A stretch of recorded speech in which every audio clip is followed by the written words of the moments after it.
Entonces, para recapitular un poco dónde habíamos dejado ayer, habíamos estado hablando de algunos de los enfoques o criterios que nosotros podemos utilizar para estudiar las manifestaciones neotectónicas en un ambiente que, como decíamos, no es sencillo, que tiene toda una serie de complejidades y desafíos. Entonces, la aproximación metodológica, las herramientas metodológicas que uno trata de usar para eso, es obviamente determinante. Muchas veces es la diferencia entre poder caracterizar adecuadamente los fenómenos neotectónicos o soslayarlos por completo. Entonces, ayer habíamos visto la problemática de la superficie de erosión, que obviamente son uno de los pocos marcadores geométricos que nosotros tenemos, sobre todo en el caso de las sierras pampeanas, para tratar de entender algunas características del estilo estructural o de magnitudes de levantamiento en la etapa andina, un poco siguiendo ya los conceptos que había planteado hace mucho tiempo González Bonorino. Otro criterio que nosotros podemos utilizar es la caracterización morfotectónica de frentes montañosos. Esto parte de la idea que cuando uno analiza un frente montañoso, que puede ser fundamentalmente de sierras pampeanas, pero que también aplica a los cordones del precordilleranos o del frente de corrimiento, generalmente estos frentes muestran en muchos casos heterogeneidades. Cuando uno lo mira en planta, cuando uno hace un primer enfoque, una primera aproximación, sobre todo a partir de imágenes satélites, uno ve que generalmente los frentes de levantamiento neotectónico de las sierras pampeanas, al menos los hábitos morfológicos, las asociaciones de geoformas, no son perfectamente homogéneas a lo largo de todo el trazo del frente montañoso. Acá tenemos un ejemplo, por ejemplo, la Sierra de San Luis, pero... ¿Perdón? Nos vemos a la 1. Ah, alguien está con el micrófono abierto. Decía que cuando uno analiza todo un frente serrano, generalmente aparecen heterogeneidades respecto a los hábitos de las escarpas, a la magnitud del desplazamiento, a las asociaciones geomorfológicas del piedemonte. Entonces, esto obviamente amerita una primera entrada para tratar de ver a qué puede deberse esas heterogeneidades. Hay muchos tipos de controles, obviamente lo que nosotros nos interesa es de esa ecuación tratar de aislar los posibles controles tectónicos y fundamentalmente los posibles controles que impliquen con o diferentes magnitudes del desplazamiento, o diferentes tasas de levantamiento, o diferentes tiempos desde la ocurrencia de la última etapa del levantamiento o de la interrelación de todos estos. Entonces, el principio de análisis acá es tratar de ver cómo la dinámica del sistema fluvial, que básicamente trata de entallar, o sea, hay un permanente desnivel y lucha por volver a reconstruir su perfil longitudinal de estabilidad de los ríos que bajan del frente montañoso, cómo esto puede generar diferentes rasgos o parámetros morfométricos que sean de utilidad para nuestro análisis. Entonces, obviamente que no es lo mismo analizar un frente montañoso que sea heterogéneo a lo largo de todo su recorrido, no es lo mismo analizar la evolución de geoformas de escarpas en gneisses que en lutitas o en rocas sedimentarias. Es decir, que las principales variables son, obviamente, las características del tectónico de ese bloque, las características, las particularidades litológicas y obviamente climáticas. Es medio difícil comparar lo que pasa en el borde oriental de Aconquija con lo que pasa en la ladera occidental de Ambato.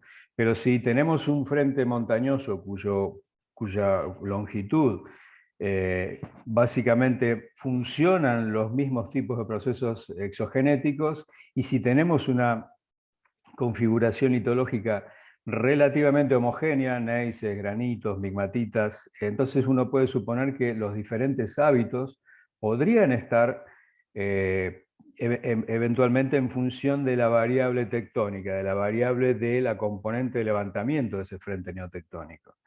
Entonces, si nosotros podemos aislar o razonablemente considerar que ese comportamiento es homogéneo, podemos tratar de ver o suponer de que la principal variable en la construcción de esas heterogeneidades morfológicas a lo largo del frente son básicamente debido a la acción tectónica. Entonces, estos frentes montañosos marginados por fallas son obviamente indicadores neotectónicos de lo que decíamos ayer de largo plazo, es decir, son son heterogeneidades que van generándose a lo largo de 1 millón de años en adelante. Estamos hablando de escarpas rocosas y de magnitudes de levantamiento que van de varios cientos de metros, muchas veces más.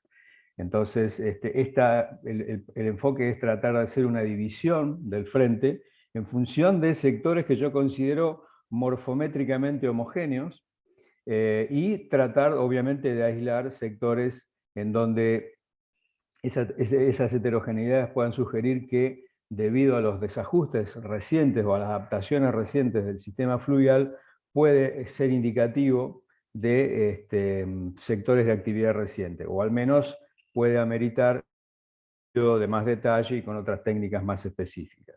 Entonces, el modelo teórico es muy sencillo. Básicamente, lo que trata de entender o de discriminar son las interrelaciones de los procesos involucrados según los cambios del nivel de base en función del tiempo. Si nosotros suponemos lo que es el sistema geomorfológico de un frente de levantamiento, sobre todo en climas áridos, semiáridos, tenemos la escarpa, todo lo que es el piedemonte, bajada, y la playa, en donde generalmente esa playa, ese playa lake, es el nivel de base controlante, al menos regional, de ese sistema fluvial. Es decir, todos los desajustes que vaya generándose ese frente montañoso marginado por fallas, el nivel de base controlante va a ser lo que va a determinar los distintos perfiles de estabilidad, o los perfiles de longitudes de un río que tienden siempre a la estabilidad. Entonces, como decíamos, hay varios factores que influencian el fallamiento, y hay el aspecto de un frente montañoso, perdón, y hay otro que hay que tener en cuenta, que es la topografía, las características topográficas de ese bloque montañoso que está marginado por fallas. Por ejemplo, el ancho, la asimetría y el relieve relativo. Todas estas cosas van a tener que ver con la capacidad erosiva y la capacidad de entallamiento de un sistema fluvial. No es lo mismo tener un frente muy asimétrico, donde tengo una ladera corta, donde los cauces van a tener muy poca longitud, van a tener cuencas muy pequeñas y van a tener muy poca capacidad erosiva en términos de incisión, con una ladera donde tenemos cuencas muy desarrolladas. Lo mismo el caso del relieve relativo. Entonces, lo que nosotros tratamos de hacer es reconocer formas diagnósticas, reconocer perdón, las formas diagnósticas y la preservación de morfologías de fallamiento directas o indirectas, primarias o secundarias. Vamos a tratar de ir estudiando y discriminando parámetros morfométricos, cuáles son, y en función de eso vamos a tratar de segmentar o seccionar o dividir el frente. Perdón, acá ven, puse segmentar, y es una palabra que, en función de lo que comentábamos ayer, no está del todo bien utilizada. Vamos a decir dividir o seccionar el frente para tratar de ver si ese frente, si esas heterogeneidades, si esas diferencias responden a algún tipo de variable no tectónica o responden a características vinculadas con la magnitud, con la tasa o con el tiempo transcurrido desde el último levantamiento. Eso digamos, como enfoque de entrada, tratar de caracterizar la problemática neotectónica, realmente puede ser bastante útil.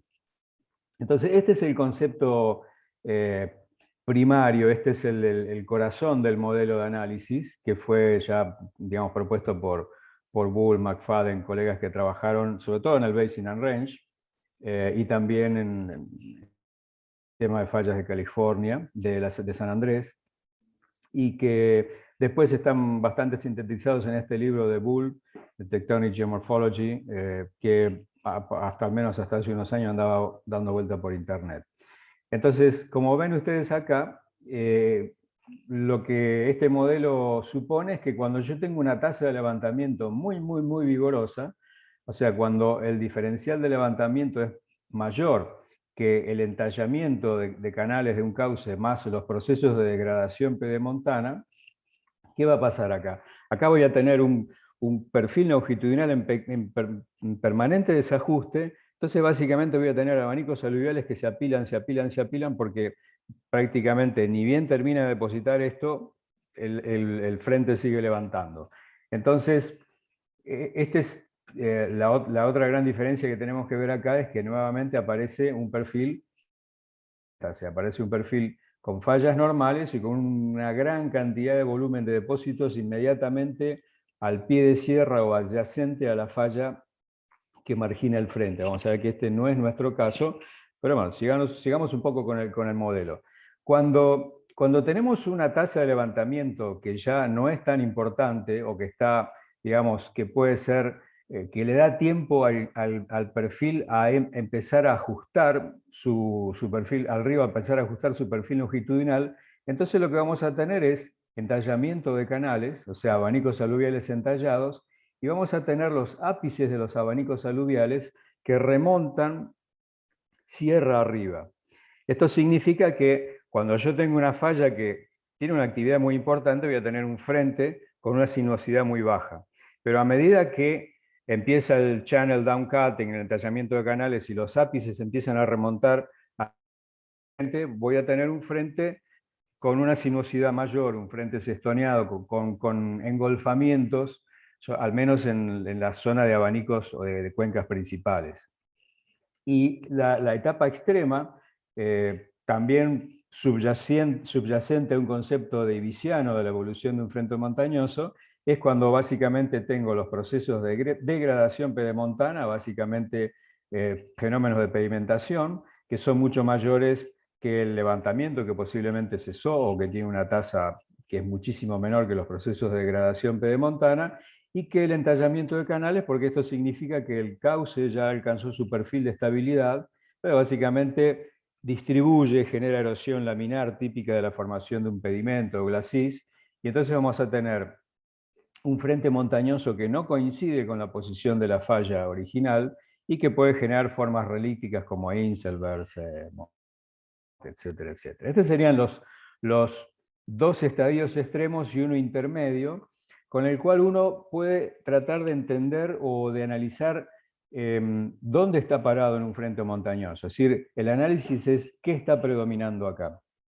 Predomina un entallamiento de canales, tengo un frente, digamos, tengo un piedemonte muy envejecido, donde básicamente ya los canales no entallan, sino que lo que tengo es una erosión laminar distribuida.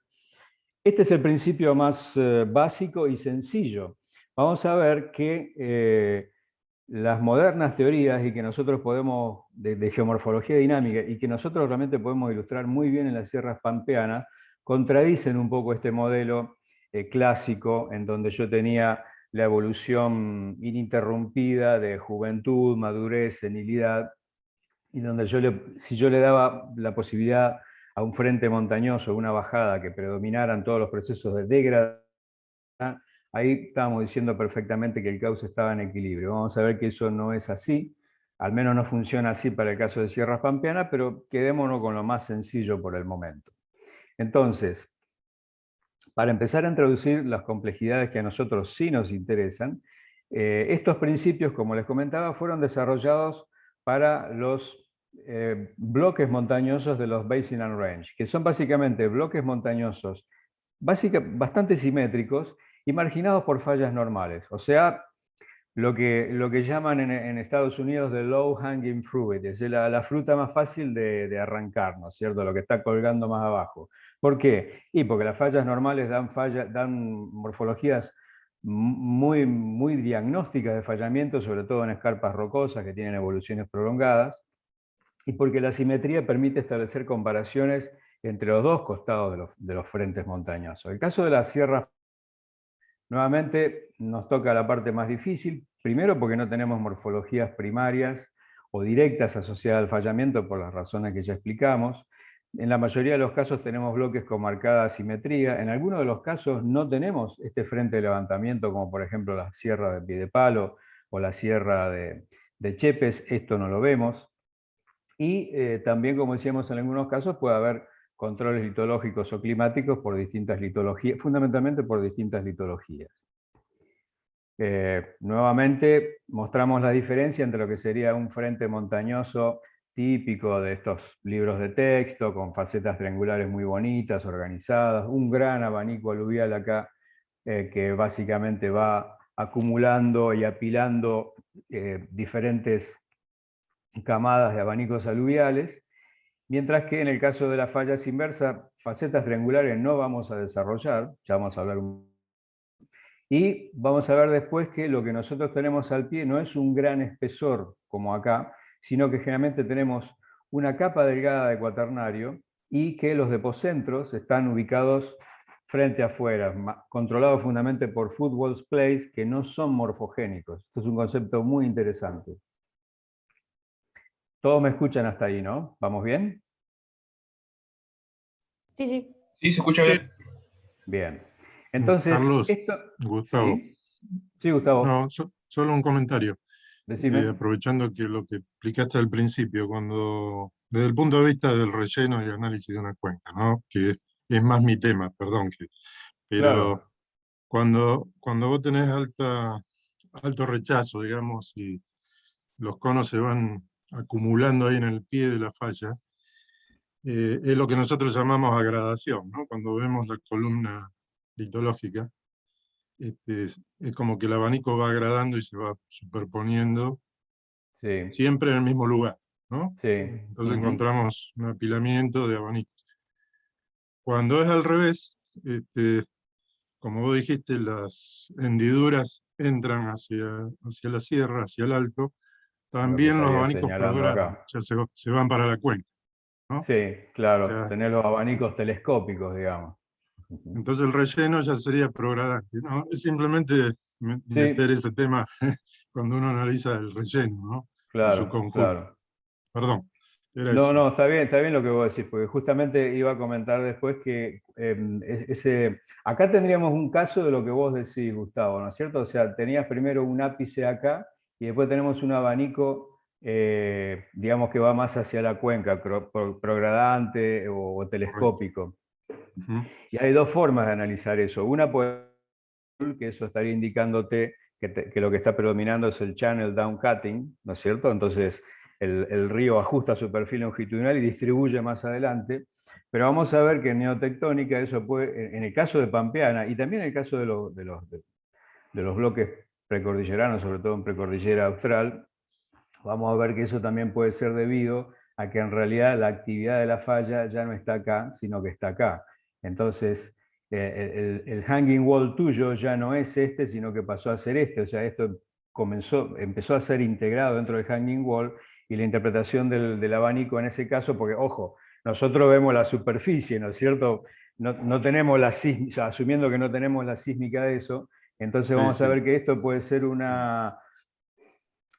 un fenómeno de channel down-cutting, es decir, que ahí vos tenés un levantamiento que no es tan vigoroso, pero también puede ser que tenés un control tectónico siempre en el ambiente compresivas y con splays que van migrando hacia la cuenca. O sea, está Correcto, bueno lo que decís. correcto.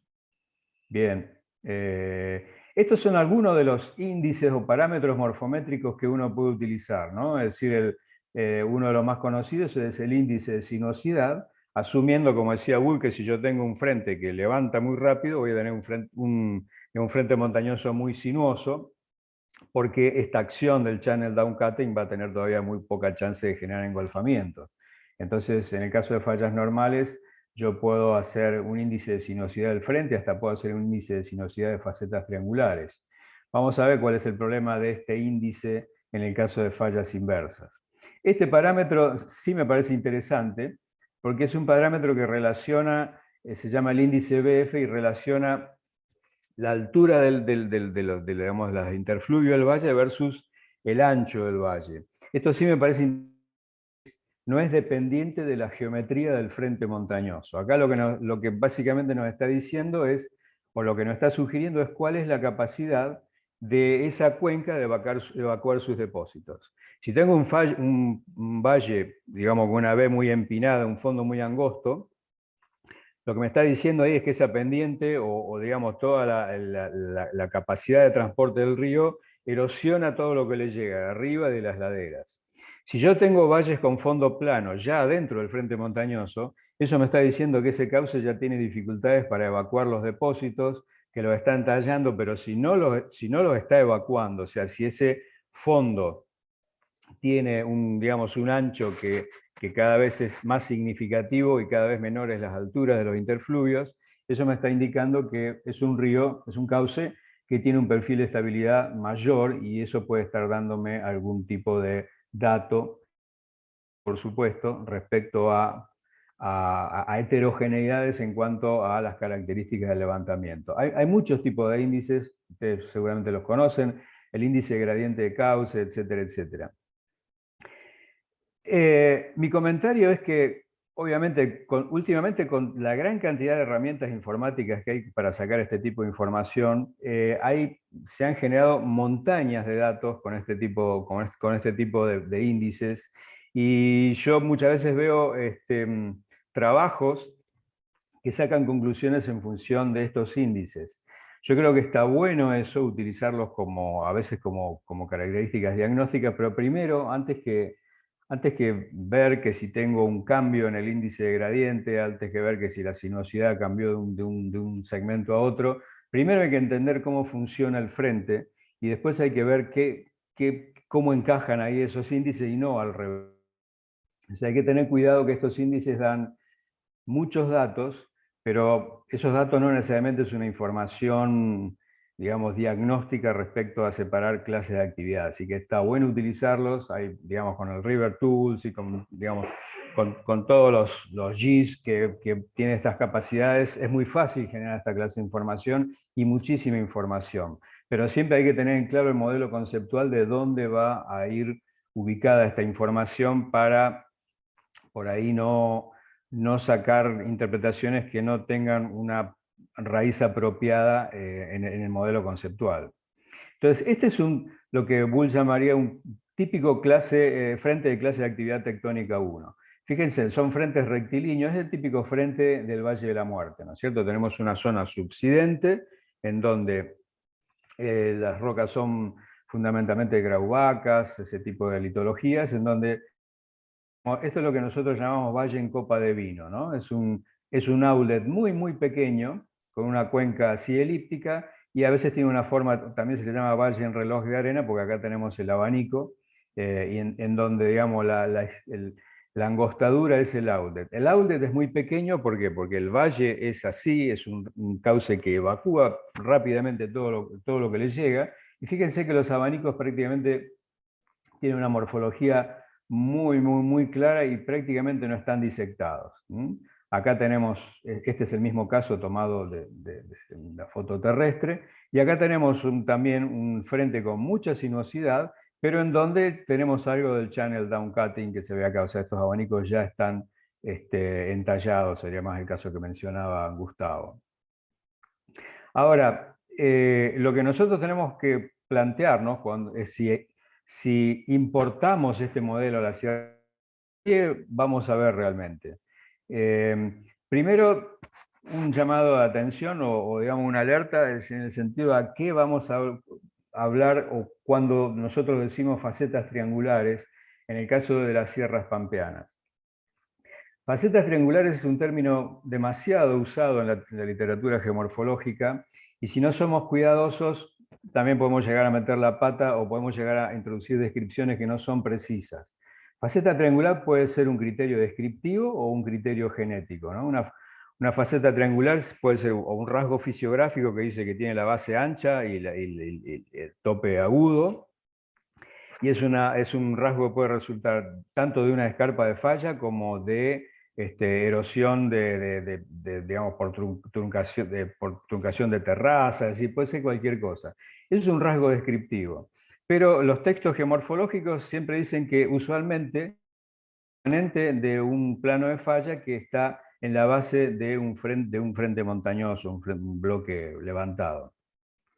Esto en el caso de las sierras pampeanas no es así. Nosotros podemos llegar a tener espolones facetados, podemos llegar a tener formas trianguloides, pero si los llamamos facetas triangulares significa que yo voy a ir ahí y voy a poder ponerle la mano, tocar el plano de falla acá. Y eso habíamos visto que en el caso de las fallas inversas, en muchos casos puede no ser el caso. Por lo tanto, si uno dice que son facetas triangulares en términos absolutamente descriptivos, fisiográficos, ok, está describiendo una morfología. Ahora, si estamos hablando de facetas triangulares como el remanente de una geoforma tectónica, yo creo que tenemos que saber que no es una aplicación correcta. Por eso yo siempre prefiero espolones facetados o formas triangulares, porque recuerde frentes, sobre todo pampeanos, este tipo de morfologías se ven. ¿Pero por qué se ven? Se ven básicamente porque hay todo un gran volumen digamos que colapsó, acuérdense el concepto de Hanging Wall Collapse Scar, y que básicamente esas morfologías, si aparecen o si están vinculadas con fallas, son fallas que son secundarias y que no están asociadas al frente de fallamiento principal. Decíamos, por ejemplo, que si ustedes revisan algunas hojas geológicas viejas, en muchos casos decían que las sierras pampeanas estaban marginadas por fallas inversas de alto ángulo. En la mayoría de los casos esto no es así, o inclusive alguna hoja geológica decían que eran fallas normales. ¿Por qué decían eso? Y porque básicamente lo que veían era las morfologías de colapso del frente elevado, que obviamente es lo que mejor se preserva antes que la escarpa colapsada del labio elevado.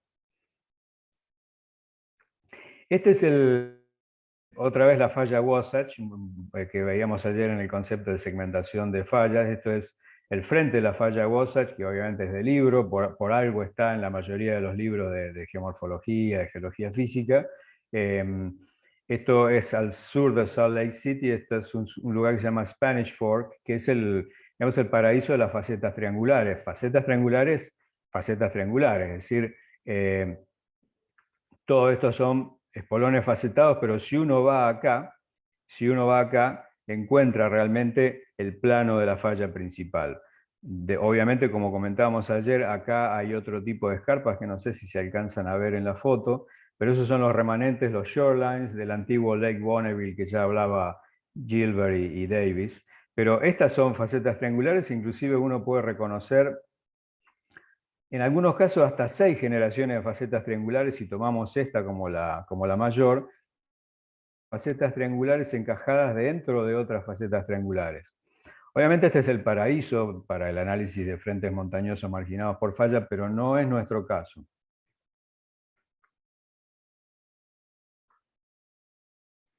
¿Por qué? Y miren, contrastémoslo con esto. Esto es un frente precordillerano, la Sierra de Talacasto, como la zona que mostraba ayer Laura Peruca. Y entonces, ¿qué tenemos acá? ¿Qué podemos analizar acá? ¿Qué semejanzas y diferencias tiene esto con la falla Wasatch o con los ejemplos paradigmáticos sobre los cuales fueron desarrollados estos modelos? Y semejanzas muy pocas y diferencias muchas. Primero, lo que yo veo es que la organización del sistema fluvial es prácticamente ausente acá.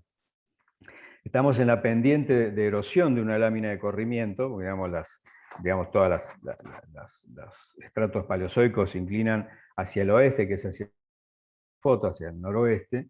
Entonces, lo que vamos a tener en este frente montañoso es el predominio del modelado de procesos gravitacionales en la ladera. Si ustedes se fijan acá, tenemos una pequeña cuenquita incipiente, pero todo lo que predomina acá al borde son depósitos de talud. Tenemos digamos, cuencas que prácticamente todavía no han comenzado a imponer su impronta en el modelado de la ladera. Por lo tanto, cualquier tipo de índice morfológico que yo utilice acá, que esté en función de lo que es la modificación digamos, la escultura de un frente montañoso en función de los procesos fluviales, va a partir de un modelo conceptual diferente. Entonces tenemos que tener mucho cuidado con eso. Primero tenemos que entender qué tipo de proceso está gobernando actualmente la evolución de ese frente montañoso. Este frente montañoso claramente es un frente montañoso muy joven, pero a lo mejor no tiene el índice de sinuosidad que tendría un joven en el caso de fallas normales, que sería perfectamente una recta. Acá la cosa es distinta porque tengo depósito de talud al pie. Acá también mostraba Laura ayer que tenemos fenómenos neotectónicos asociados a todo este tipo de procesos de materiales cuaternarios coluviales. Así que por eso digo, hay que tener mucho cuidado cuando aplicamos los índices morfométricos. Y por supuesto, si yo acá quiero tratar de definir facetas triangulares, prácticamente no existen, no tienen posibilidades para su desarrollo. Y otro ejemplo del índice de sinuosidad, ¿no es cierto? Cuando uno mira la Sierra de Córdoba, la Sierra Grande de Córdoba, como chingón en la Sierra de Pocho, claramente los procesos de levantamiento neotectónico son mucho más vigorosos acá que en la Sierra de Pocho. La Sierra de Pocho parece un frente más tranquilo, debe haber tenido levantamiento neotectónico. Ahora, si yo aplicara el índice de sinuosidad acá, en el sentido de Bull, la sinuosidad acá es muchísimo menor que acá. ¿Por qué? Y porque tengo cuencas muy chiquititas, cauces con poder erosivo muy pequeño, entonces esta va a ser una cuenca o una sierra que va a conservar su sinuosidad bajísima por muchísimo más tiempo que acá, a pesar de que la magnitud del levantamiento es menor y que casi con seguridad la tasa de levantamiento también es menor. Entonces, si yo aplico el índice de sinuosidad acá y lo comparo con esta, voy a meter la pata porque voy a decir que esta es una clase de actividad 1 y esta es una clase de actividad 3 o 4. Entonces, nuevamente, mucho cuidado, o sea, sirven, pero primero tamizados con un análisis crítico de el funcionamiento del sistema fluvial. El otro concepto que, digamos, a mí me resultó bastante útil para entender la evolución, sobre todo los bloques pampeanos, pero que después veo que también lo podemos aplicar en Slab, es el concepto de Piedmont Forelands, o los alemanes también le llaman Foreberg, digamos, como la montaña antes de la montaña.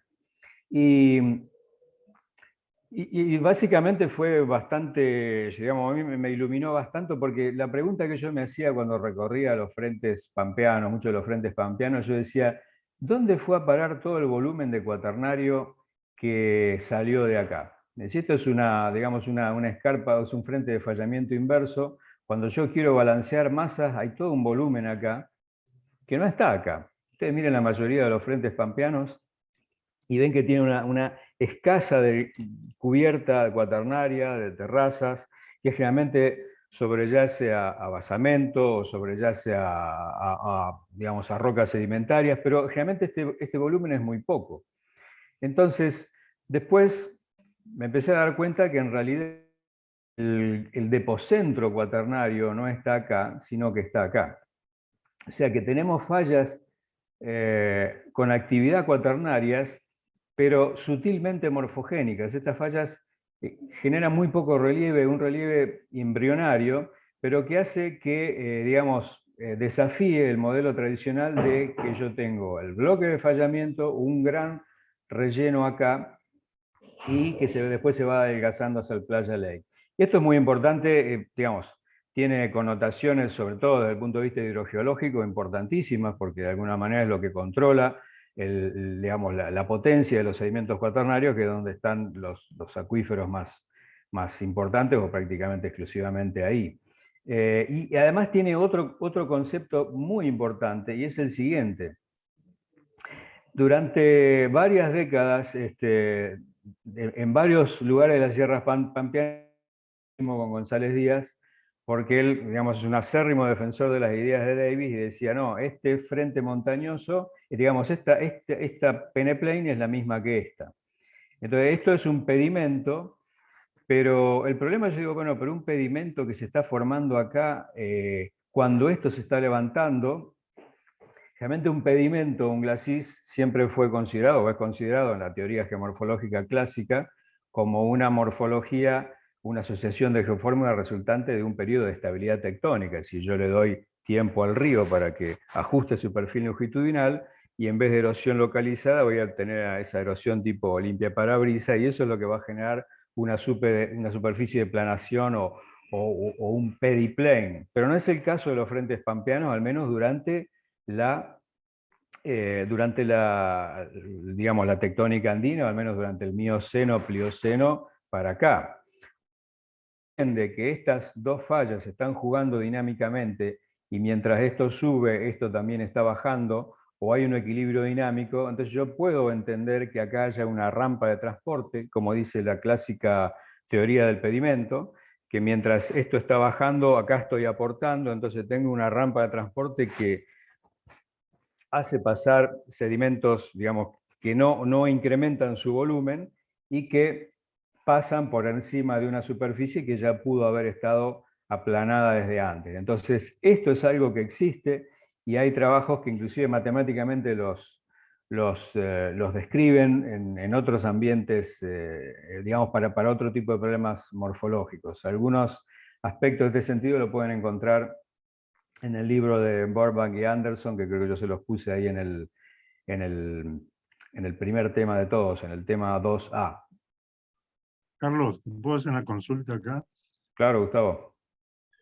Ese pedimento que mostraste, que estás explicando ahí de Pampeanas, Sabiendo que la sierra es muy nueva, ¿no? En toda su estructuración, no puede No, no, ser, no te creas, ¿eh? O sea, sí, digamos, hay un relieve heredado en muchos casos previos al flat slab. O sea, no toda la sierra es nueva, en sí, mi concepción. O sea que no partimos de dos superficies niveladas, me parece. Pero pero decime. la pregunta sería si parte de ese pedimento no puede ser el pedimento previo donde apoyó. No digo el Cretácico, si bien sabemos que hay Cretácico en los pluns de la sierra, sino el Cenozoico, que sí Sí, aparece cuando te vas hacia, ¿no? hacia el antepaís, hacia el este, y vos tenés un Cenozoico apoyado sobre sí. basamento. Entonces, cuando vos levantás la sierra, se erosiona fácilmente, ¿no? Y queda expuesta esa discordancia antigua entre terciario y basamento. Esa es mi pregunta. Sí, sí, No, yo pienso que sí. Eso se ve aparte, como vos decís, muchas veces en el labio bajo de la sierra principal, vos tenés el neógeno o a veces el paleozoico apoyado sobre esa no concordancia de basamento. O sea que básicamente lo que sirve este modelo es para explicar de que vos no necesariamente necesitas acumular o erosionar, no necesitas generar mucha erosión ahí, porque tenés un equilibrio non-steady, un equilibrio inestable entre esto que va ujú, bajando y esto que va subiendo. Básicamente porque, ¿por qué? Porque volvíamos a la discusión bueno, que siempre tuvimos con Sales Díaz respecto a qué es este plano. Es el mismo peneplane de acá, es un fenómeno claro. de sedimentación que se generó a posteriori, o sea, ¿es sincrónico o es diacrónico?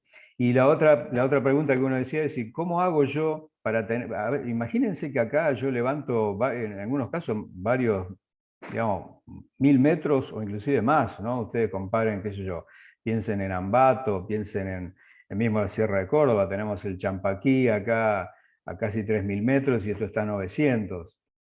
Entonces, ¿cómo hago yo para generar una cubierta delgada de cuaternario acá que básicamente se transporta hacia un depocentro mayor? Entonces, si uno establece un sistema estático, en el sentido de decir, esto se levantó y después empezó todo el río a tratar de volver a su perfil longitudinal de equilibrio, es medio difícil de explicar. En cambio, si uno dice, yo tengo un sistema en equilibrio dinámico en donde esto levanta, por ahí esto vamos a ver que deja de ser activo y comienza a ser activo esto, pero básicamente una fuerte componente de subsidencia.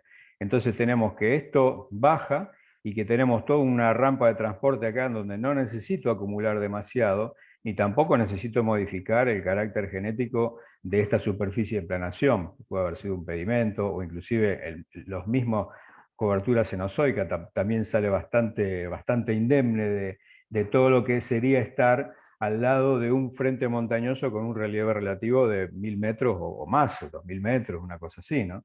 Ese concepto me parece interesante conceptualmente desde el punto de vista de lo que sería la moderna geomorfología dinámica antideviciana, digamos, y lo que nosotros vemos para tratar de entender la evolución de los frentes montañosos pampeanos. Esa sería un poco la cosa que realmente anda bien, funciona bien, o al menos son las cosas que uno puede describir en los frentes pampeanos, ¿no? Me tomó bastante tiempo desarrollar esto. Yo la primera mención que escuché a que esto era posible, decir que la falla marginal donde tenía el quiebre montañoso más importante no era necesariamente la más activa y que la actividad podía encontrarse frente afuera y a veces sin morfología diagnóstica.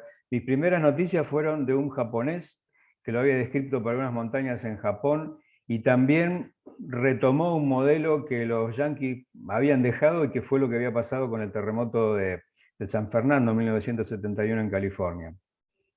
Esto estaba publicado estaba en inglés, pero estaba publicado en el Boletín de Geografía de la Universidad de Tokio. O sea, a fines de los años 80 esto era como encontrar, no sé, una aguja en un pajal. Tuve la suerte de que una colega japonesa me lo acercara y cuando yo leí esto, digo, bueno, esto es pampeanas. Lo que pasó, por ejemplo, en el terremoto de San Gabriel, un poquitito al norte de Los Ángeles, es que cuando ocurrió el terremoto, que todo el mundo pensaba que iba a ocurrir acá, ocurrió frente afuera. Era esa escarpa, Hanging Wall Scarp, que yo les mostré, en donde estaba todos los bloques colapsados. Bueno, ustedes ya deben tener una ensalada entre las cosas que les mostré que no les puedo pedir que se acuerden, pero después vayan a ver cuando hablamos de Hanging Wall Collapse Scarp en la morfología de fallas inversas. Y eso ajusta muy bien también en ambiente compresivo con una serie de frentes montañosos marginados por fallas, donde ya los japoneses habían descrito de que en realidad esta ya no funcionaba y que la actividad reciente se había trasladado frente afuera. Para cualquier geólogo que está acostumbrado a trabajar con tectónica de piel fina, fajas plegadas y corridas, dice, eso son cosas muy obvias, pero no estaban muy descriptas o no se conocía muy bien cómo funcionaban los frentes montañosos activos en este sentido. Si bien también son cosas que uno puede ver o que uno puede sospechar en las Rockies. Entonces, yo básicamente lo que hice fue ajustar el modelo de Ikeda, porque básicamente Ikeda tenía todo un relleno sedimentario viejo, en donde él decía, esta, que es la falla morfogenética principal, ya no funciona, generalmente tiene mayor ángulo que la de acá, y ahora lo que tenemos es la zona de deformación frontal activa.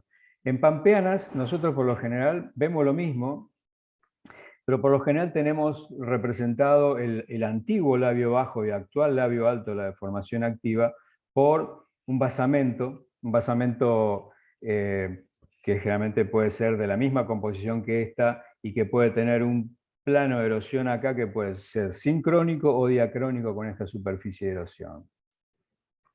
Entonces, yo tengo muy poco espesor de cuaternario acá, y por qué, independientemente que yo pueda localizar esta morfología, que justamente es el desafío, yo voy a tener un gran cambio en el relleno sedimentario a partir de la ubicación de esta falla.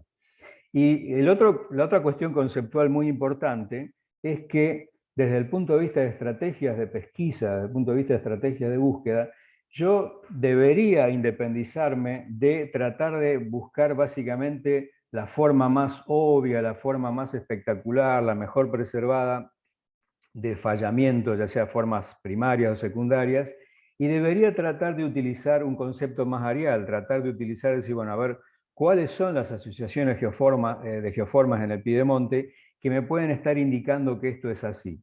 Por ejemplo, lo que vos decías, Gustavo, el caso de cuando yo tengo abanicos telescópicos, yo puedo tener abanicos más viejos con un ápice acá, con un ápice acá. Eso puede ser que me esté representando la evolución normal de un frente montañoso como lo planteaba Bull, o me puede estar representando que yo tengo ya una migración frente afuera de ese footwall splay, o que en algunos casos son shortcuts porque derivan de estructuras invertidas, reactivadas invertidas. Entonces, yo tengo que buscar en esos casos las cosas no necesariamente obvias o espectaculares, sino que tengo que ver, bueno, a ver dónde el sistema fluvial está entallando en el piedemonte, dónde tengo asociaciones de geoformas que pueden ser serrilladas muy bajas pedemontanas y dónde realmente veo que el sistema distribuye. Puede ser un criterio de pesquisa, vamos a ver ejemplos, más apropiado que tratar de ceñirnos exclusivamente a la pesquisa lineal de dónde está el quiebre montañoso y ese tipo de cosas. Vamos a ver varios ejemplos de eso. Por ejemplo, el caso de la sierra del frente del Piedmont Foreland de la sierra de Comechingones, acá está Merlo, está más o menos al límite de San Luis, Córdoba. Entonces ustedes ven que tenemos, no hay duda que este es el frente montañoso principal, pero vamos a ver que en el piedemonte tenemos geoformas, las asociaciones de geoformas que son obvias acá, no son tan obvias en otras partes, pero vamos a ver que en este caso, por ejemplo, los sistemas de abanicos aluviales entallan acá y recién desparraman acá. Entallan acá, recién desparraman acá. Y cuando miramos un mapa isopáquico del relleno cuaternario de la cuenca intermontana entre la Sierra de San Luis y Comechingones, vemos que el mayor relleno del cuaternario efectivamente no está acá, sino que está controlado por esta falla secundaria que es en realidad la falla con actividad cuaternaria, mientras que esta, al menos acá, no tenemos evidencia de menos actividad importante o actividad con mayor que lo que son las tasas de erosión y sedimentación ahí. Entonces, estos mapas nos muestran claramente dónde está la falla con mayor actividad, que desde el punto de vista morfogenético no hay duda que tiene mucha menor significación que esta otra, pero vemos que justamente ahí es hacia donde tenemos que orientar nuestros esfuerzos. Si uno mira, por ejemplo, la Sierra de Velasco Oriental, miramos la imagen satelital tradicional, y bueno, no hay duda que vamos a tratar de dibujar un frente por acá. Fíjense en las imágenes radar, nos muestran que en realidad tengo otra cosa acá, que es justamente donde los abanicos empiezan a desparramar, o sea, fíjense que los abanicos no distribuyen específicamente en el frente, sino que mucho más abajo. Entonces, si uno estuviera trabajando en este sector, tengo que darle tanta bolilla a esto, obviamente tengo que mirarlo, tengo que mapearlo, etc. Sino tengo que ver qué asociaciones pedemontanas me pueden estar indicando lo que está ocurriendo acá. En este caso, esta escarpa muy sutil se ve con imágenes específicas como el radar, que tiene un ángulo de iluminación particular, pero fíjense que aparecen prácticamente desapercibidas cuando uno mira una imagen aérea tradicional. La otra gran epifanía que yo tuve estudiando las sierras pampeanas fue descubrir un análogo moderno prácticamente idéntico, porque una vez en un congreso un colega de Nueva Zelanda me dijo: lo que vos estás mostrando para las sierras pampeanas, nosotros lo tenemos en Nueva Zelanda, eso es idéntico.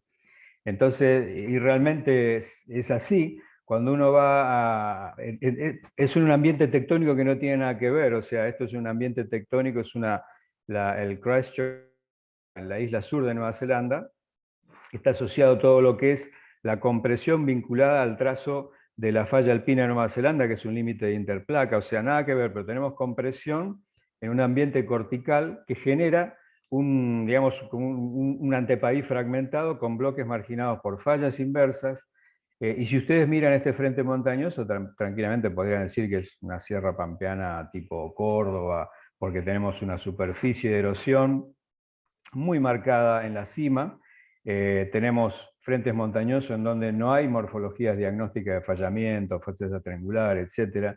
Las rocas son basamentos, son esquistos paleozoicos. La única diferencia es que generalmente la foliación en los range and basin, estos son range and basin, no basin and range, generalmente la foliación del basamento es generalmente de ángulo más bajo que lo que uno encuentra en pampeanas, y hay poca participación de alto grado.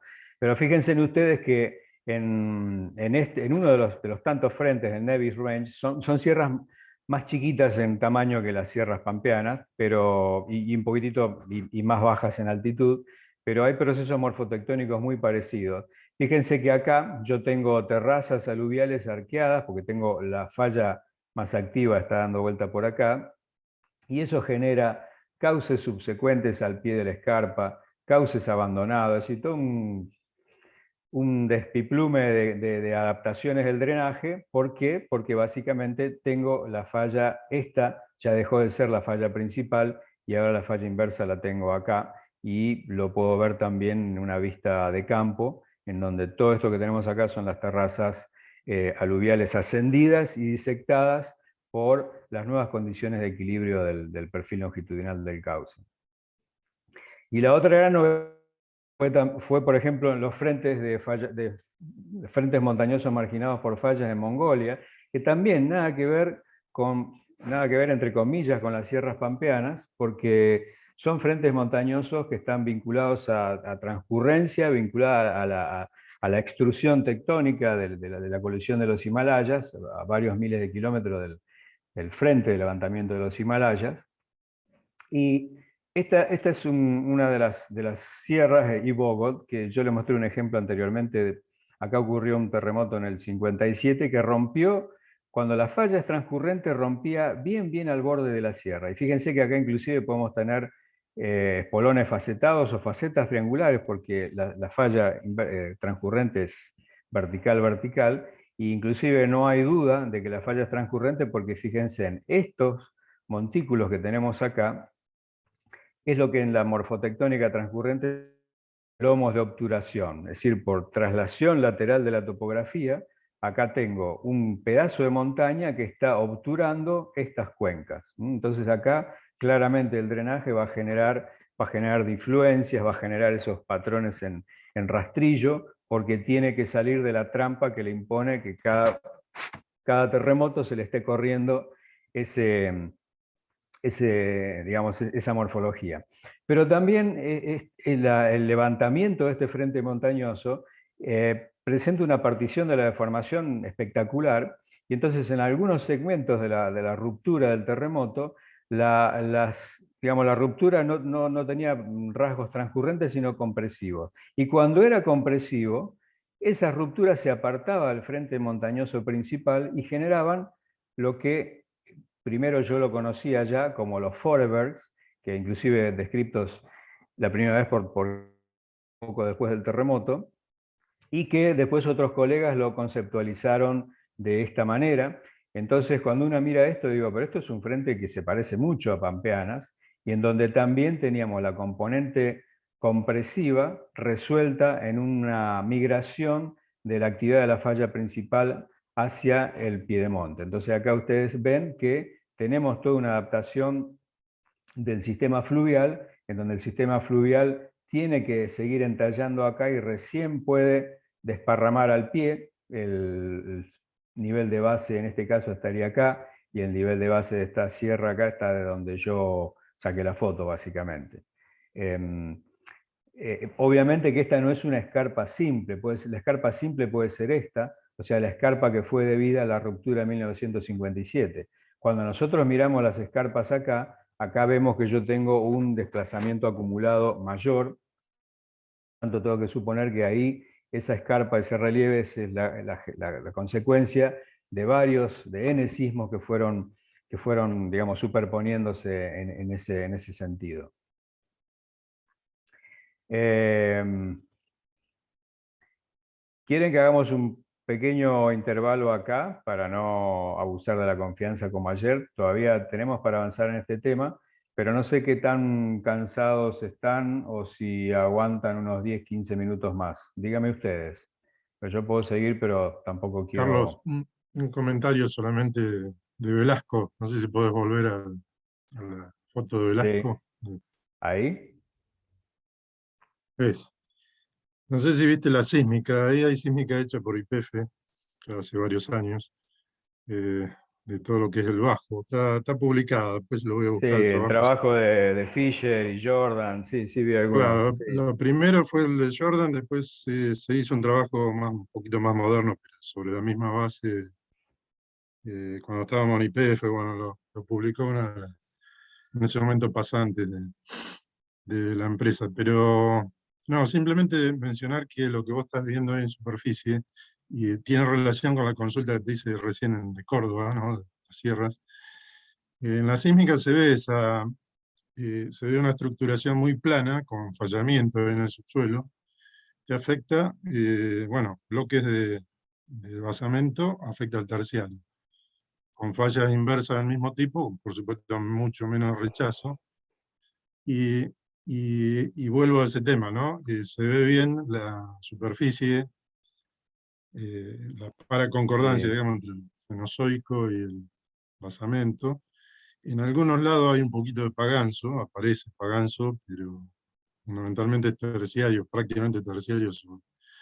Y esa peneplanicie ahí en el subsuelo de Velasco de este valle está casi horizontal, ¿no? Entonces, Sí. y es fragmentada por estas fallas. Bueno, una de ellas es la que levanta la Sierra Velasco, ¿no? Con todo ese rechazo. Pero digo, por ahí hacia el norte, que vos mostrabas unos efectos ahí al norte de la foto, en superficie, quizás tengan que ver con algo de eso, en subsuelo, la misma que se ve en la sísmica. Y, y bueno, vuelvo sobre ese concepto, ¿no? De una paleopeneplanicie, que en este caso, bueno, es terciario o es previa, ¿no? Inclusive puede ser paleozoica. Sí, Creo que no hay sí, sí, cretácico. Ese claro. comentario, ¿no? Sí, vos sabés que en ese trabajo de Fisher, después tengo que revisar ese que vos decís, en todo caso refrescámelo. El trabajo de Ujú. Fisher yo lo cito en mis cursos, y lamentablemente las secciones sísmicas que tienen, bueno, no llegan el borde hasta el pie de sierra, ¿no? Pero se iba viendo eso que vos decías, como que vas levantando el basamento por fallas inversas, y bueno, yo estaba prácticamente seguro que es una réplica de justo lo que vos estabas diciendo ahora, así que está bueno el comentario. Después pasame el dato, yo creo que lo vi ese trabajo, pero pasame el dato porque me interesa integrar esa información después Dale, sí, sí. para los La otros símica cursos. fue reprocesada y por ahí, bueno, es un poquito diferente Claro, a la que mostró Fisher, pero bueno, es la misma. Sí, bien, después lo busco y bien. te lo paso. Dale, sí, ese trabajo es del 2002, el que yo vi, pero estaría bueno ver si nos podemos acercar un poquitito más al oeste, pero sí, Sí, sí. encaja bien con el concepto este del Piedmont Foreland. Bueno, pues ¿Quieren 5 minutos de stop y retomamos a las 10? ¿Les parece? ¿Sí? Carlos, sí. ¿Sí? Carlos, te hago una sí, sí. pregunta con respecto a la imagen, a la última fotografía que estabas expresando de la falla principal que se había desplazado. En ¿Esta? esa, ¿Acá en Mongolia? sí, en Sí, Mongolia. El sí. lineamiento ese que se destaca de blanco, ¿ese sería el primero o eh, el segundo? ¿Cuál fue Es- la falla principal? Me eh, perdí ahí, por eso. bien, sí, está bien que lo aclaremos porque por ahí puede ser un poco confuso. La falla principal, mirando la foto de abajo, ¿no? La falla Sí. principal que tiene digamos, la condición morfogenética principal es una falla transcurrente que tiene componente vertical. Y eso es que es esta que está acá, ¿no? Y esta claramente, como decíamos, no es una falla inversa, que bueno, aparte uno vio el terremoto del 57, rompió todo por acá. No Ujú. se ve de acá, pero rompió todo por acá, y pasaba atrás de estos montecitos, que como decimos es un shatter ridge, es un lomo de obturación. No me voy a Ok. referir a estas cosas, está mucho encima de todos los conceptos que tenemos que ver en el curso. Pero Ujú. si ustedes miran, por ejemplo, o bueno, ven alguna de la bibliografía que yo les puse ahí en el 2A, ahí pueden ver algún, digamos, todo el menú de morfologías asociadas a fallamiento transcurrente activo, que son muchas. Pero esta es la falla en donde acá el sismo tenía una componente transcurrente dominante y iba bien por el pie de sierra, siguiendo la falla morfogenética principal, que es la más importante en el levantamiento de Ibogot, de ese cordón serrano. Ok. Ahora, en algunas partes, acuérdense que esta ruptura tenía más o menos pero de manera continua, 240, 220, 240 kilómetros. En algunas partes lo que se veía era que la ruptura no iba por el pie de sierra exactamente como acá, sino que la teníamos como unos costurones en el piedemonte, y en esos casos la ruptura es un ejemplo de partición de la deformación, donde, como les digo, algunos colegas que estudiaron después lo modelaron de esta manera, o sea que en algunos casos, en el caso donde predominaba la transpresión o transcurrencia o compresión, había un salto hacia el piedemonte, o en algunos casos lo que veíamos era este tipo, digamos, bien compresivo, con una componente transcurrente subordinada, daba este tipo de morfología, que serían las escarpas que nosotros tenemos acá. Cuando ustedes miraban los cortes, se veían cortes a lo largo de todos estos reels. Este es un clima hiperárido, o sea, ahí llueve, o sea, a lo mejor una vez en 2 o 3 años, pero cuando llueve genera unos cortes muy importantes, se alcanzaban a ver, y veíamos básicamente fallas de 45 grados, en algunos casos menos, porque formaban, no llegaban a ser un bulldozing típico como les mostré la otra vez, pero Ujú. componente en material perfectamente no digamos, cuaternario, no consolidado. No sé si eso era lo que me preguntabas, Sí, sí, Fernando. era eso. Sí, ¿Sí? sí, gracias. Sí. Bien, ok. Carlos, ¿te puedo hacer una pregunta? Claro. Eh, no me quedó claro, a ver, en estos típicos frentes de las sierras pampeanas, donde está esa delgada capa de cuaternario al frente del principal frente montañoso, y después tenés la actividad un poco más hacia la cuenca, si en ese tramo donde está el cuaternario más finito, hay implicado como canibalización de un depósito cuaternario que alguna vez fue más espeso y se fue canibalizando y transportando el material hacia la cuenca, o no. O sea, no. Yo no lo veo. Vos lo que ves son una suite de terrazas, digamos, lo vamos a ver en varios ejemplos, pero cuando vos mirás el piedemonte, vos ves, digamos, que esa suite de terrazas en muchos casos apoyan sobre basamento, casos son terrazas erosivas, en otros casos son terrazas de relleno, pero siempre las unidades son tabulares. Es muy difícil encontrar, al menos en mi experiencia, no sé si hay alguien que ha visto otra cosa, pero es muy difícil en mi experiencia encontrar decir, bueno, esto es un basamento muy grande y que después se fue. Lo podés ver, por ejemplo, en algunos casos particulares, como por ejemplo en el Bolsón de Nono, en Córdoba, donde vos tenés, digamos, como una depresión intermontánea, en donde ahí el tema del nivel de base no es claro, y donde además tenés un jugador muy importante que son los fenómenos de avalanchas de rocas, tenés grande inestabilidad de ladera que te complica todo, porque ahí sí te tira montones digamos, un espesor importante de cuaternario, pero como otro proceso. Ahora, en mi experiencia, lo que yo veo es que vos ves toda una suite de terrazas, generalmente de morfología tabular, y siempre ves digamos, el plano superior preservado. No da la impresión que ese haya sido el proceso. Posiblemente en etapas, a lo mejor en etapas precuaternarias, pero digamos, teniendo un plano de erosión ahí, no es lo que yo he visto. Pero está interesante también tu pregunta. Ok. No, solo para entender el proceso, pero sí, te entiendo. Ojo, el proceso no es para nada intuitivo. A mí me costó bastante trabajo. Inclusive googleé en un autor que se llama Kelly Whipple, que Gustavo creo que fue coautor de ustedes ahí en Mandelle-Pecuá. Él es un geomorfólogo cuantitativo que trabaja mucho con todo este tema de la dinámica de las terrazas y hace todo un desarrollo matemático en algunos de sus trabajos para explicar cómo yo puedo tener actividad tectónica compatible con erosión laminar. Si yo tengo dos cosas en un equilibrio dinámico, en ningún momento acumulo mucho espesor acá, ni erosiono mucho, y puedo seguir generando una acumulación constante acá y un levantamiento constante acá. Es algo que se modela matemáticamente, pero obviamente colisiona un poco quizá con el arrastre intuitivo que traemos nosotros de la típica evolución de un frente montañoso, y con este tema de pulso, ¿viste? Se levanta, juventud, madurez, senilidad, se levanta, juventud, madurez, senilidad. En cambio, los conceptos de formación progresiva te imponen otro tipo de análisis, ¿no? Buenísimo. No sé si tengo algo en el chat. Carlos, perdón, ¿te puedo hacer una pregunta? Claro. En realidad está relacionado a clases pasadas cuando vimos cómo distintas estructuras podían afectar a depósitos morénicos, y que habíamos visto que, bueno, que por ahí al tener espacios abiertos y demás, como que la fábrica interna acomodaba a ese desplazamiento. Entonces, la escarpa como resultante no iba a ser súper evidente, tal vez, o por ahí no iba a ser tan... a tener tanta diferencia. Obvia.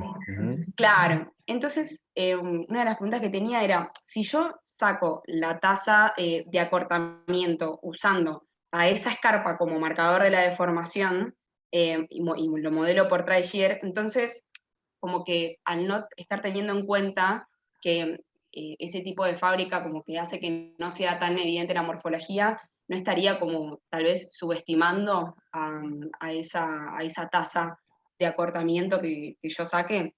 Entonces, como si hay algún parámetro además que yo pueda usar para tener en cuenta esa fábrica que esté afectando, y teniendo en cuenta también la evolución de la escarpa que veíamos hoy. Y si después, por ejemplo, yo hago un mapa, como veíamos ayer, de actividad de la falla, por ahí estoy como subestimando algunas estructuras. Sí, está muy buena tu observación, porque realmente uno de los puntos donde uno puede meter la pata más fácil. Este tema de los depósitos morénicos, de los depósitos, digamos, cuando tenemos una falla que está atravesando este tipo de depósitos cuaternarios, ya sean morenas, ya sean fenómenos de remoción en masa, o todos los depósitos sueltos, hay que tener muchísimo cuidado.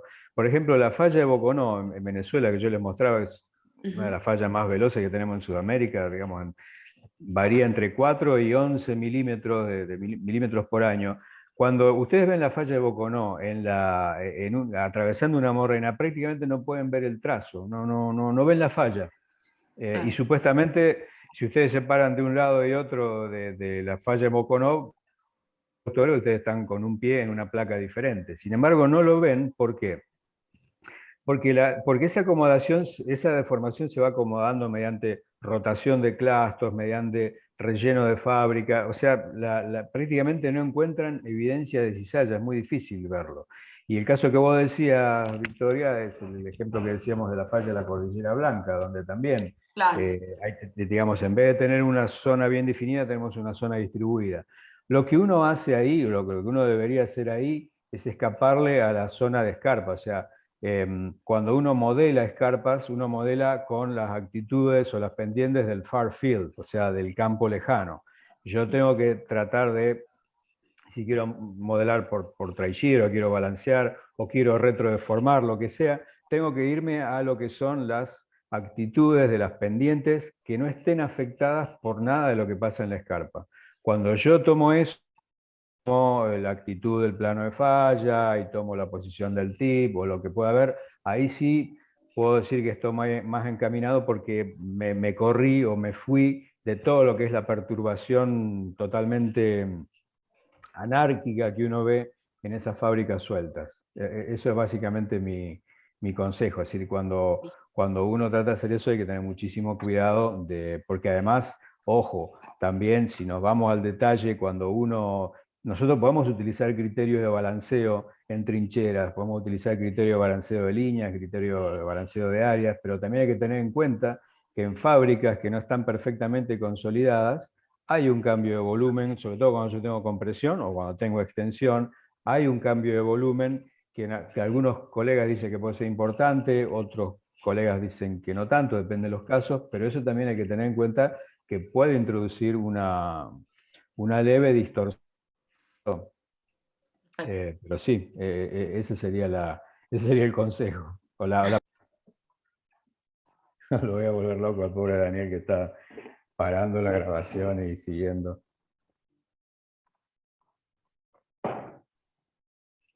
Bueno, vamos a terminar un poco al menos con todo lo que tiene que ver con análisis de largo plazo. La otra cosa que quería comentar es que, como decíamos la otra vez, nuestros hermanos mayores de las sierras pampeanas son las Rockies, mayores porque son más viejos, y también porque, bueno, obviamente la cantidad de estudios que hay en las Rockies es de magnitud superiores a pampeanas, y además porque obviamente la información del subsuelo que hay en esa zona es muchísimo mayor.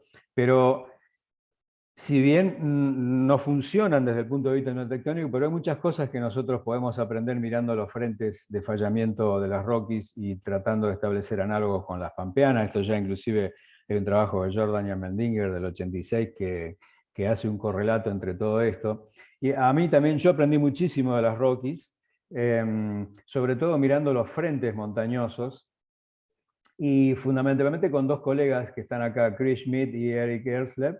Chris estuvo haciendo su sabático mirando pampeanas acá a principios de los 90, y después fuimos allá y recorrimos todos los frentes de las Rockies, de Nuevo México hasta Montana, y en realidad, bueno, uno encontraba cosas muy sugerentes, muy parecidas.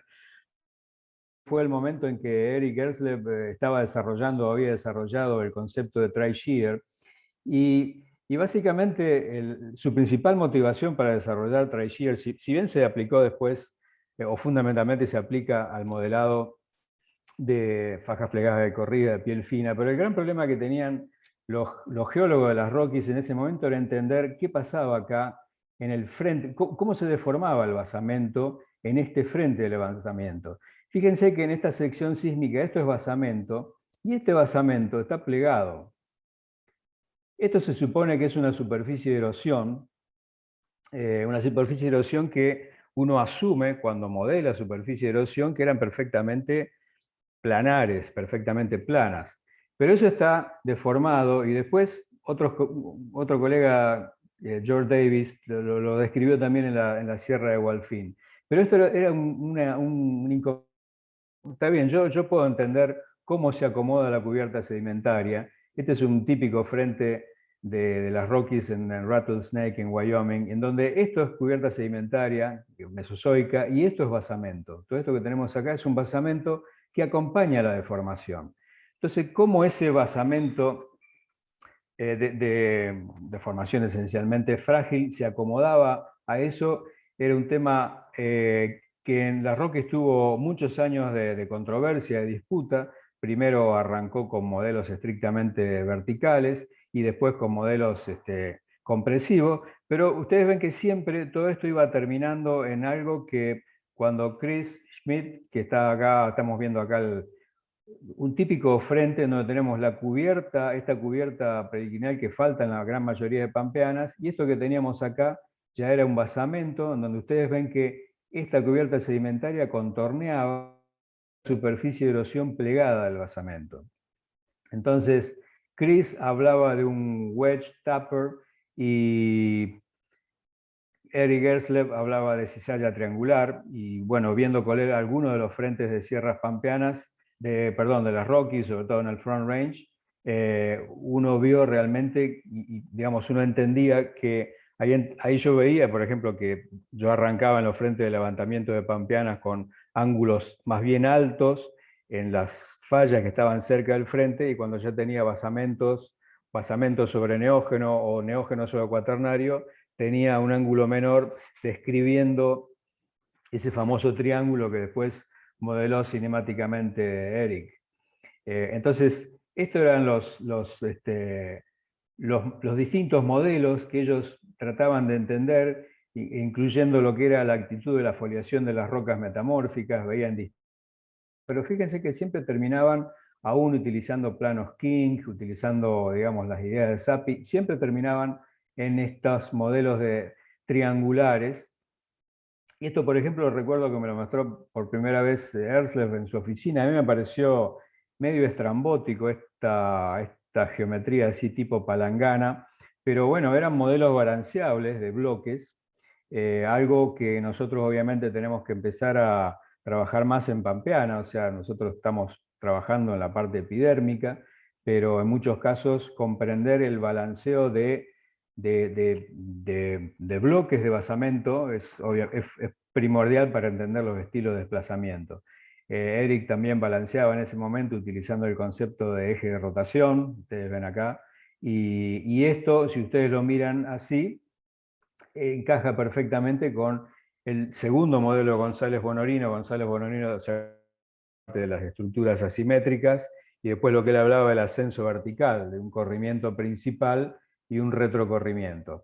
Bueno, si tienen oportunidad, este libro analiza exclusivamente, es un special paper del GSA, analiza especialmente prácticamente lo que pasa en el frente de levantamiento de la gran mayoría de las Rockies, y uno puede sacar muchas analogías geométricas a la hora de pensar la geometría de los frentes de levantamiento pampeano, que esa es un poco la idea, ¿no?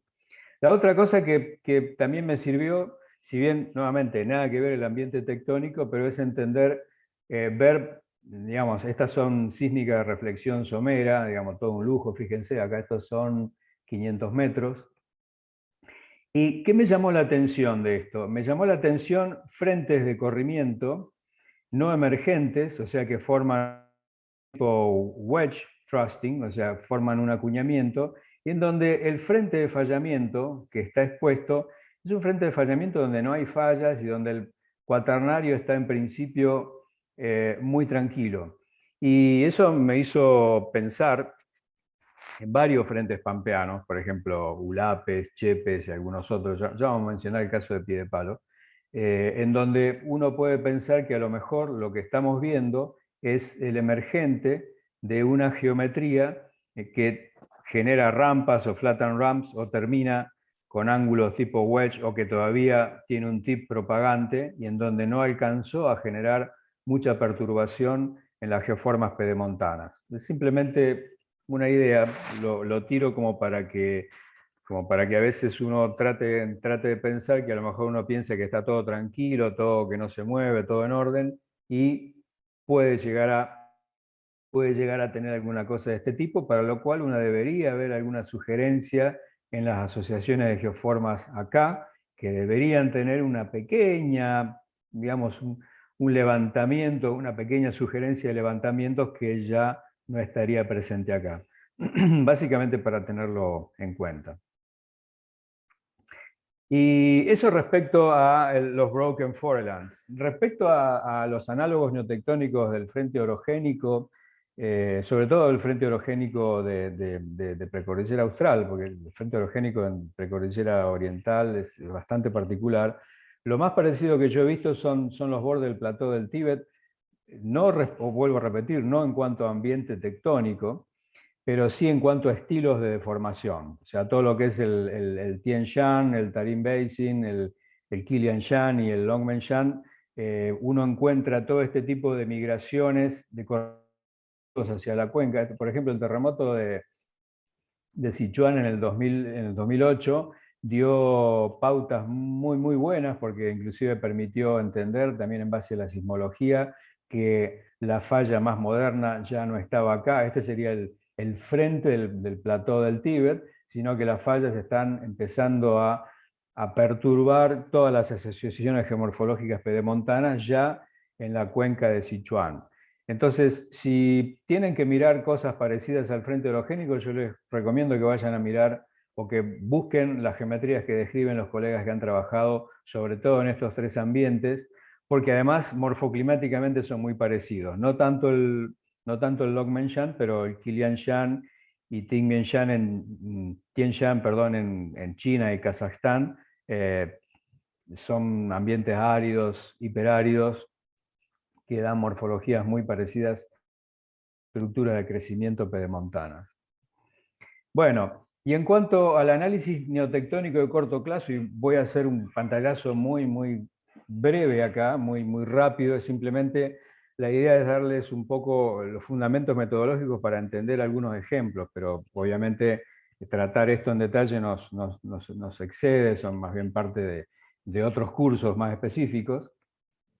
Pero generalmente lo que nosotros tratamos de hacer, cuando ya estamos ajustando, haciendo un tuning de corto plazo, es tratar de entender qué pasa con la deformación en intervalos temporales más pequeños, generalmente Holoceno, Pleistoceno superior, y entonces ahí, como decíamos, hacemos un análisis detallado de la estratigrafía de la zona de deformación, fundamentalmente a partir de cortes naturales,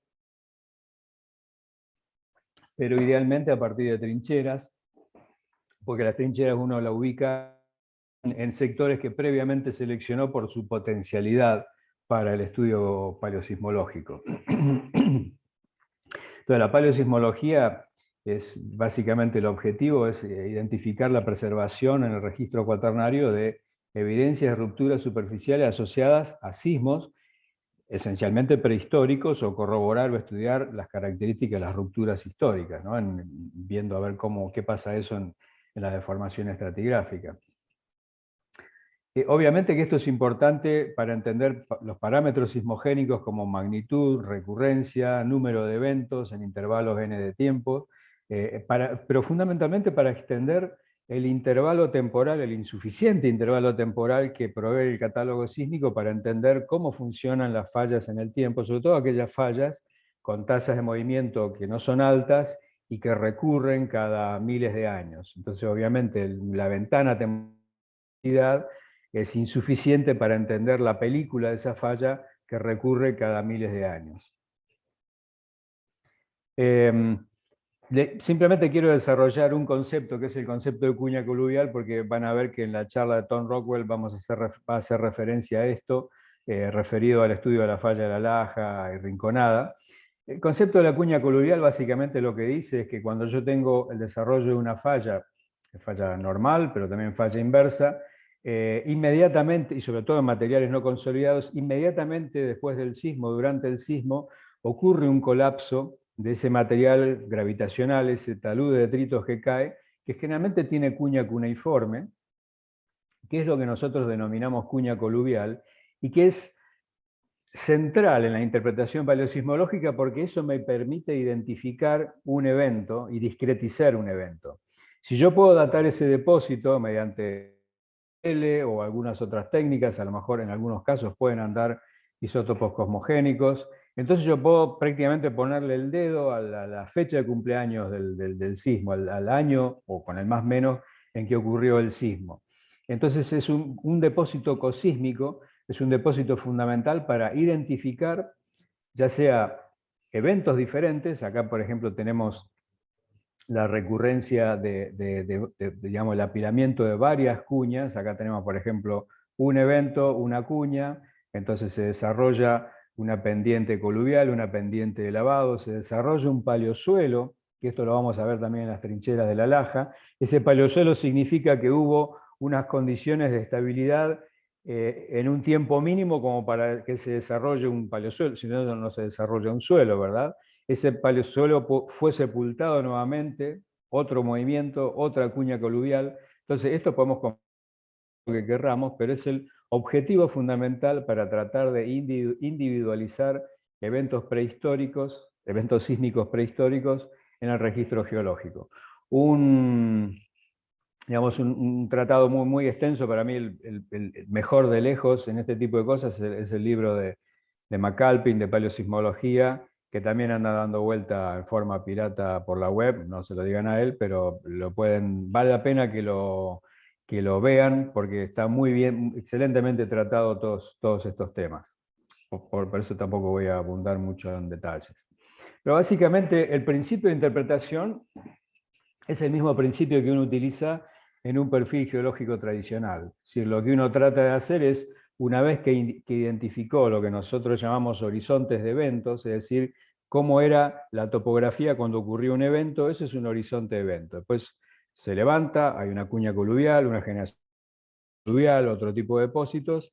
Entonces yo puedo tratar de reconstruir N eventos, cada una de estas líneas está representando un evento, cada uno de ellos a mayor antigüedad, mayor deformación obviamente, porque tengo la superposición de N eventos.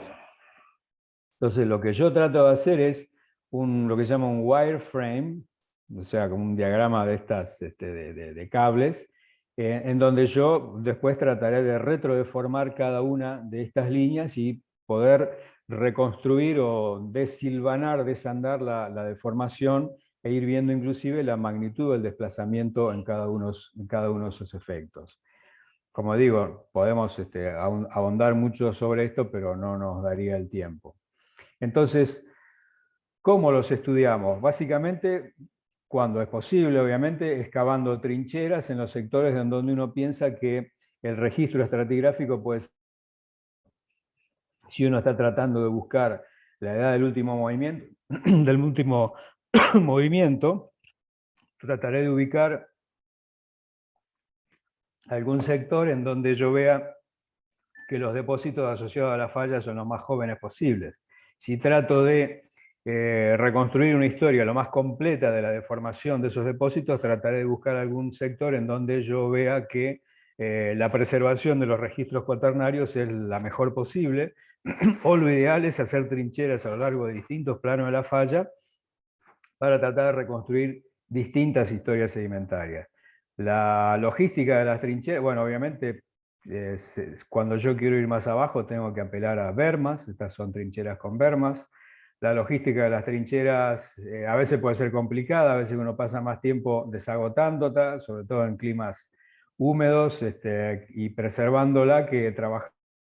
No sé, Romina, Bronato, si hiciste trincheras en la zona tuya de tesis en Tierra del Fuego, pero en la zona de turbas directamente uno es una esponja, no sé, uno hace un tajo, inmediatamente la freática lo inunda, así que la logística es muy variada, pero básicamente lo que y estas son las trincheras que uno generalmente hace cuando tiene presupuestos que no son tan altos, o sea, es lo que llamamos las trincheras californianas, que son básicamente el ancho del balde de la retroexcavadora. Son trincheras angostas, pero bueno, es lo que generalmente uno trata de hacer. Esto que les voy a explicar ahora, que es el photologging, que es el Trenchomatic. Generalmente la evolución de la descripción, uno al principio usaba la descripción, iba dibujando, usamos una grilla como sistema de coordenadas y con un papel milimetrado iba dibujando. Después se introdujo donde yo grillaba y hacía fotografiado grilla por grilla, después la integraba en un fotomosaico. Y últimamente con la aparición de los software como el Structure from Motion, uno directamente puede tener un una imagen integrada y también con geolocalización de cada uno de los puntos. La única precaución que yo veo que hay que tener con el Extractor from Motion es que hay veces que si uno no lo controla, las curvas, digamos las líneas horizontales o la disposición espacial de la curva no se mantiene perfectamente. Entonces es muy importante estar seguro que cuando yo mido acá 5 grados son 5 grados y cuando esto es horizontal, es horizontal. Pero bueno, para aquellos que no están familiarizados, el Agisoft, Photoscan, etcétera, son software que ahora se usan mucho para muchos propósitos y bueno, también lo podemos incorporar para todo el logueo de las trincheras. ¿Qué es el Trenchomatic? El Trenchomatic, apodado Trenchomatic, es un armazón de aluminio que desarrollaron los geólogos del USGS en Menlo Park. Era básicamente para mantener siempre la misma distancia, es decir, básicamente se hacía un armazón de aluminio que era el tamaño de la grilla que yo iba a fotografiar, montado con una máquina cuya distancia focal coincidiera con lo que es esta superficie de cobertura. Entonces,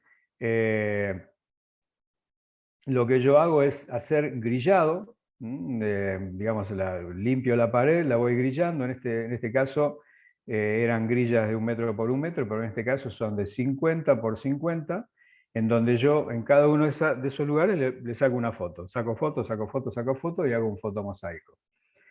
Acá estamos Guillermo Sagripanti de Río Cuarto, que fue nuestro artesano local para hacer nuestro Trenchomatic, que lo aplicamos por primera vez en las trincheras de su tesis doctoral, ahí en la falla de San Pacho. Entonces uno va, toda la grilla, con esas fotografías, y en ese momento lo que uno hace es, construyo, digamos, bandas, digamos, voy uniendo las fotos, las imprimo o las revelo, y con esto voy al campo con un papel de acetato. Voy a la trinchera y empiezo a mapear.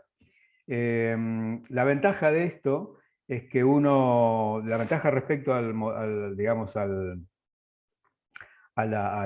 relevamiento manual es que uno puede evitarse de tener que estar pensando a ver cómo dibujo y básicamente se concentra en los detalles. Yo acá puedo trabajar con detalle prácticamente al nivel de un plasto y voy mapeando todo lo que hay, todo lo que son digamos, los contactos, fases sedimentarias, unidades, etcétera, etcétera, y después en computadora se integra tanto el Fotolog como el mapeo que yo hago.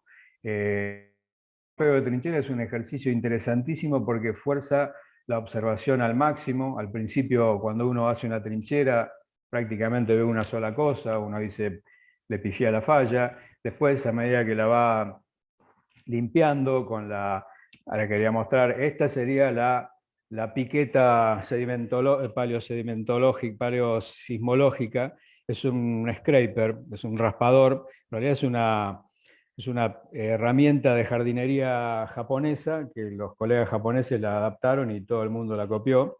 Entonces cuando uno va a Japón, mientras todos están tratando de buscar tiendas para comprar artículos electrónicos, uno está tratando de entender dónde hay una ferretería para comprar un scraper. Esto que lo van a ver en varios trabajos como escala, son más o menos, como ustedes ven, unos 25 o 30 centímetros. Digo porque a veces mucha gente piensa que todo el mundo sabe lo que es y lo pone como...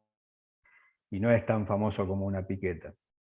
Entonces, con esto, uno lo que hace es reconstruir, primero armando todo el fotomosaico, se puede hacer, digamos, en el Photoshop, en el Corel Paint, digamos, pre-Structure from Motion.